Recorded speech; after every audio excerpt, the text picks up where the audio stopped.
사랑하는 우리 행복한 교회 성도 여러분, 오늘은 3월 14일입니다. 오늘도 하나님의 말씀을 통하여 하루를 보내시고 또 주님 말씀 생각하시면서 이 코로나19 전염병의 시대에 또 많은 사람들이 두려움에 떨고 있는 시대에 어떻게 하나님과 함께 동행할 것인지 동행하면서 생각하시기를 간절히 부탁드립니다. 오늘 하나님의 말씀은 이 마가복음 6장 14절부터 29절까지의 말씀입니다.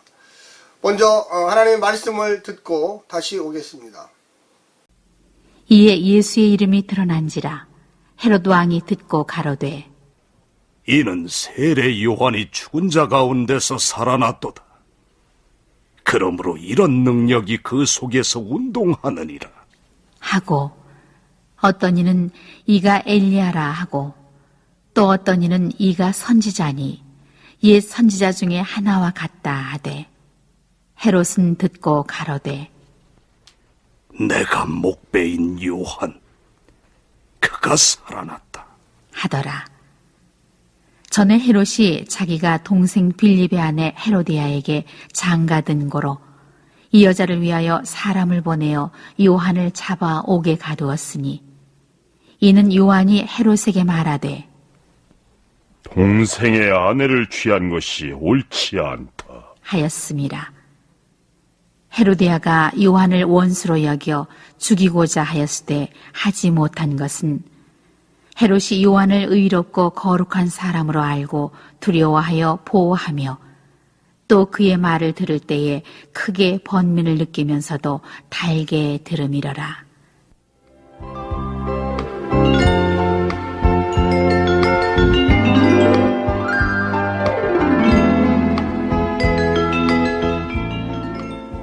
마침 기회 좋은 날이 왔으니 곧 헤롯이 자기 생일에 대신들과 천부장들과 갈릴리의 귀인들로 더불어 잔치할세 헤로디아의 딸이 친히 들어와 춤을 추어 헤롯과 및 함께 앉은 자들을 기쁘게 한지라.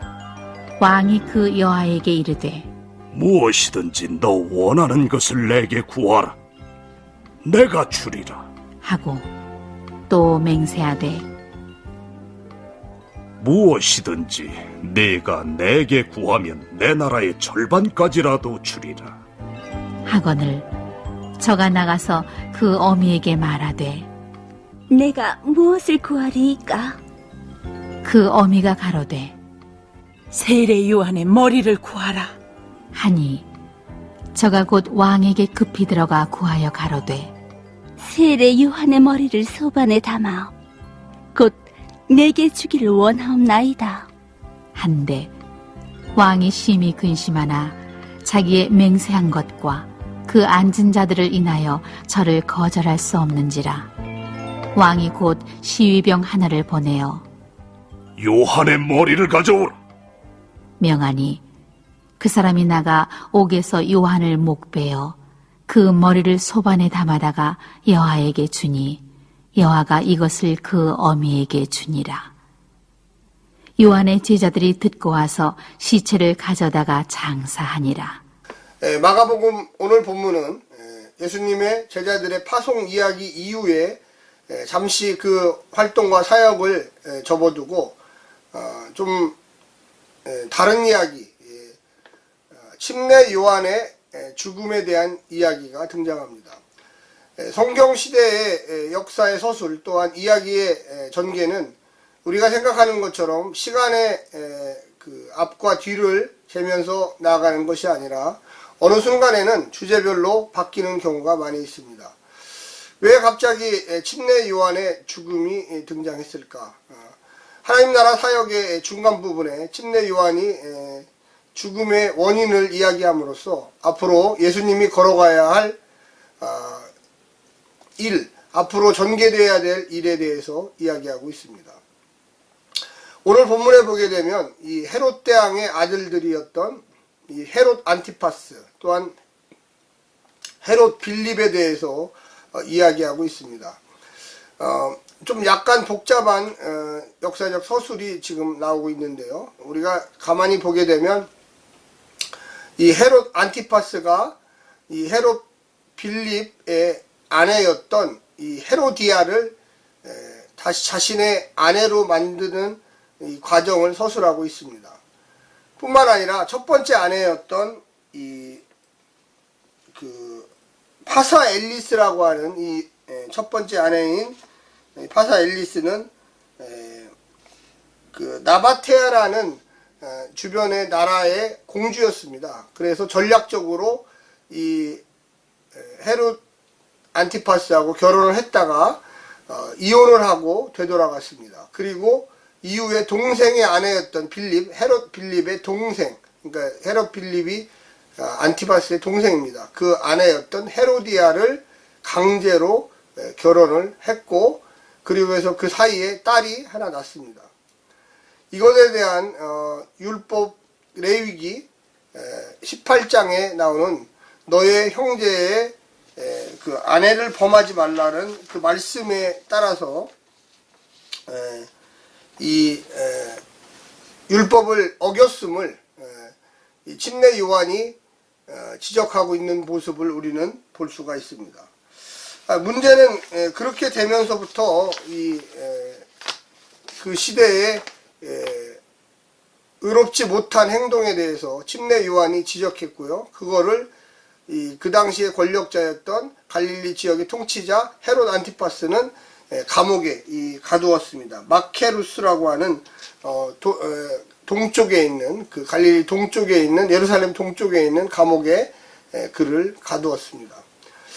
이거 이후에 벌어진 일들은 그 헤로디아의 딸이 이 헤롯의 그 생일날 춤을 춤으로써 헤롯의 마음을 빼앗았습니다. 그 당시에 헤롯이 분봉왕이었기 때문에 어떤 특별한 지역만 통치하는 왕이었기 때문에 많은 그 분봉왕 지역에 있는 유력자들, 한마디로 귀족들을 초청해서 잔치를 벌이다가 그 헤로디아의 딸이 엄청나게 이쁘게 아주 춤을 춤으로 그 딸의 모습을 보고 실언을 했습니다.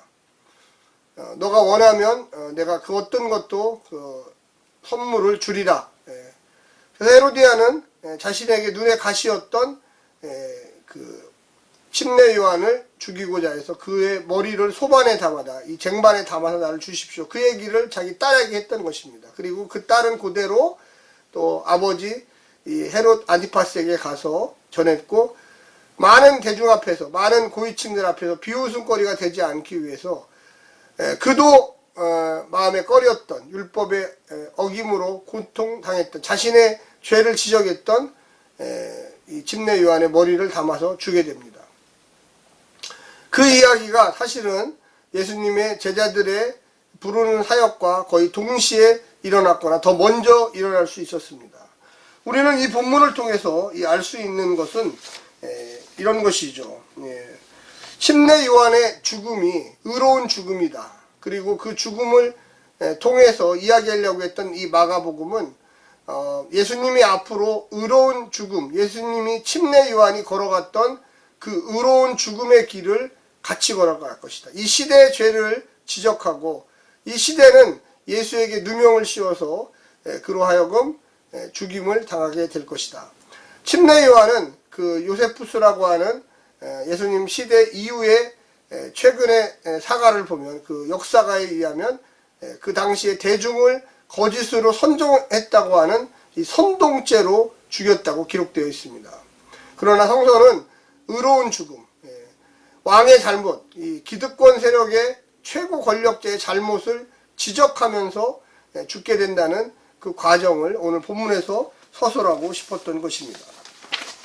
하나님의 말씀은 우리에게 늘 의인이 어떻게 될 것인가, 그리고 제일 마지막 부분에 보면 요한의 제자들이 침례 요한을 죽은 시체를 갖다가 땅에 묻는 이야기가 나옵니다. 사실 상당히 중요한 것은 뭐냐면 이 왕의 비리를 범죄를 지적한 사람들은 그 당시에는 혁명죄거든요, 사실은. 그래서 그런 죄가 범해진 사람은 땅에 묻을 수가 없습니다.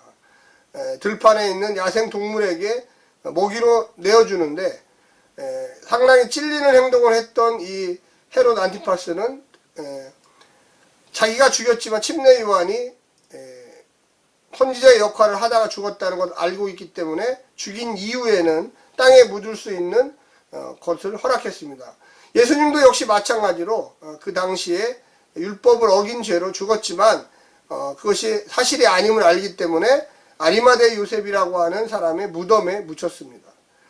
이것은 결과적으로 얘기하면 시대 권력자의 모함과 이 폭력에 의해서 희생됐지만 사실은 대중들은 침례 요한이나 예수님이 의로운 사람, 하나님의 사람임을 잘 깨달아 알 수 있었던 것입니다. 사랑하는 성도 여러분, 오늘 본문을 보면서 우리가 예수님이 걸어가신 길, 또 그 앞에 걸어갔던 침례 요한의 길이 이 시대에 향하여 의로움을 증거하고 또 하나님 나라의 의로움을 증거하고 또한 하나님이 말씀했던 구약의 의로움을 나타내기 위해서 항거하는 죽음이었다는 것을 우리는 깨달아야 합니다. 그냥 사건을 서술하는 것이 아닙니다. 그 시대가 예수님을 폭력으로 내몰고 또한 침례 요한을 폭력으로 내몰아서 대중들은 권력 앞에 숨죽이며 아무도 지적하지 못하는 것을 하나님의 사람들은 한다는 것을 여러분 깨달으시기를 간절히 부탁합니다. 우리가 이 시대를 살아갈 때에 예수 믿는 사람들이 어떤 자세로 살아가야 합니까? 우리가 거짓에 익숙하고 거짓에 종노릇하고 세상 권력의 눈치를 보면서 아무 말도 못하는 그런 사람들이 아니라 늘 하나님의 말씀을 부여잡고 진리와 진실에 근거한 정의와 공평에 근거한 삶을 살아야겠습니다. 잠시 기도드리겠습니다. 사랑의 주님, 예수님의 사역이 드러나면서 먼저 죽었던 침례 요한의 그 모습을 헤롯은 두려워하고 그가 다시 살아났는지, 혹시 죽었던 엘리야가 나타났는지, 많은 구약의 선지자들이 나타난지 두려워하는 모습을 오늘 본문에서 보게 됩니다. 주님, 우리를 통하여 하나님의 나라가 임함을 세상 사람들이 무서워하고 두려워하게 도와주시고 침례 요한의 죽음을 설명하면서 의로운 죽음을 설명하는 모습을 보게 됩니다. 시대의 불의를 지적하고 잘못된 것들을 기득권층들에게 지적하는 침례 요한의 모습이 앞으로 예수님이 걸어가야 할 믿음의 길이고 하나님께서 도와주시는 길이고 그가 죽음을 통하여 이 시대의 불의를 지적함으로 영원한 하나님의 나라의 부활의 생명을 경험케 하게 되었습니다. 우리가 예수를 따라 이 땅에 살면서 힘들어하지 아니하고 좌절하지 아니하고 성령의 충만함을 갖고 살아가게 도와주시옵소서. 시대의 불의를 지적할 수 있는 용기를 주시고 시대의 거짓에 서지 않도록 오직 정의와 진리 앞에 서도록 인도하여 주시옵소서. 예수님의 이름으로 간절히 축복하며 기도드립니다. 아멘. 오늘도 승리하시기를 바랍니다. 샬롬.